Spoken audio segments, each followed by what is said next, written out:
కూడా అంటే ఈ సందర్భం ఇంకోటి కూడా గుర్తు రవికిరణ్ చేసుకోవాలి. గారు మా హయాంలో జరిగిన ఛార్జీలని ఇప్పుడు వీళ్ళు వాళ్ళు ఆమోదించారు కాబట్టి మేము వేస్తున్నామని చెప్తున్నారు.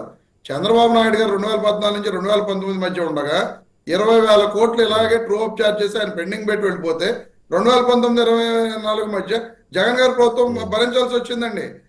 ఈ రకంగా సర్దుబాటు ఛార్జీల పేరుతో ఏపీఆర్సీ ఇప్పుడు ఆయన చెప్తున్నారు సెకీ ఒప్పందం ఉంది ₹2.49 మేము చేసుకున్నాం అంటున్నారు.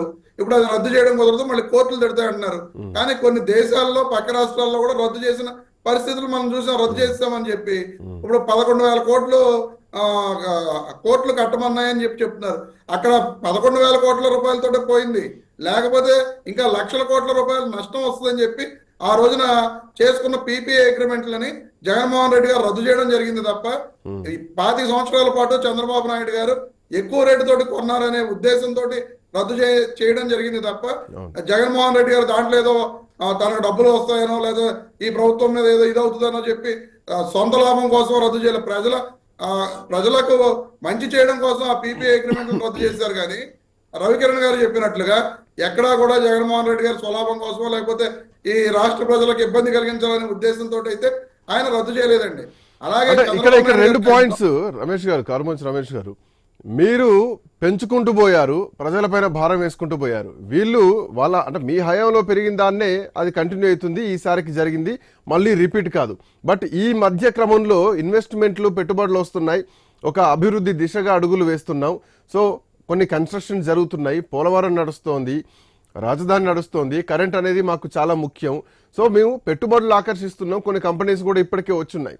సో మీ హయాంలో లేనటువంటి అభివృద్ధి మా హయాంలో జరుగుతోంది, దాంట్లో భాగంగా ఈ పెరుగుదలను కొంచెం యాక్సెప్ట్ చేయాల్సినటువంటి అవసరం భవిష్యత్తులో ఇది జరగదని చెప్తున్నారు. బట్ మీ దాంట్లో ఎక్కడా పెట్టుబడులు రాలేదు, అభివృద్ధి లేదు కదా. పెట్టుబడులు రాలేదని చెప్పి మీరు ఎలా చెప్తారు? ఇప్పుడు కర్నూలులో గ్రీన్ కో ప్రాజెక్ట్ అనేది 25,000 కోట్లతోటి జగన్మోహన్ రెడ్డి గారు ఫౌండేషన్ స్టోన్ వేశారు. ఆ ప్రాజెక్ట్ అక్కడ ఈ రోజు కన్స్ట్రక్షన్ లో ఉంది. రేపు ఇంకో సంవత్సరంలోనో అది దీంట్లోకి వచ్చేస్తుంది.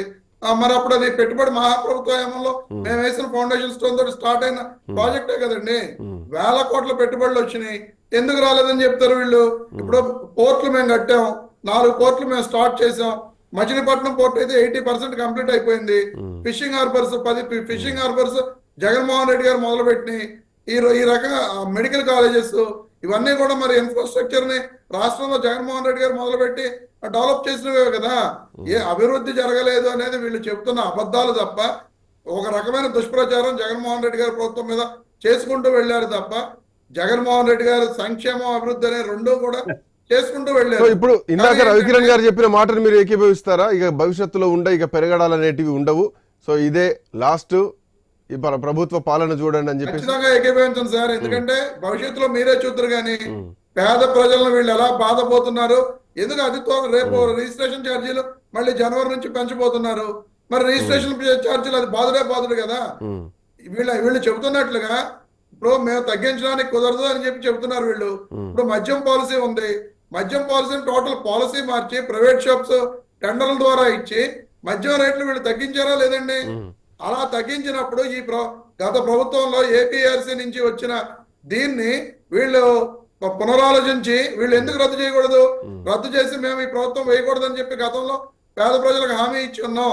కాబట్టి మేము ఈ ట్రూ అప్ ఛార్జెస్ కానీ ఇవి కానీ మేము వెయ్యమని చెప్పి వీళ్ళు కేంద్ర ప్రభుత్వం నుంచి గ్రాంట్ గానో లేదా మేము ఇలాగ హామీ ఇచ్చాం. కాబట్టి కూటమి ప్రభుత్వంలో బీజేపీ కూడా ఇందులో పార్ట్నర్ గా ఉంది. ఆ రోజున మనం హామీ ఇచ్చాం, మీరు దీనికి సర్దుబాటు చేయండి అని చెప్పి కేంద్ర ప్రభుత్వం నుంచి రిక్వెస్ట్ చేసుకుని ఎందుకు డబ్బులు తెచ్చుకోకూడదు? వీళ్ళు ఈ పాయింట్ నుంచి కంటిన్యూ చేద్దాం. జగదీష్ రెడ్డి గారు ఈ పాయింట్ నుంచి మాట్లాడాల్సినటువంటి అవసరం ఉంది. ఇందాక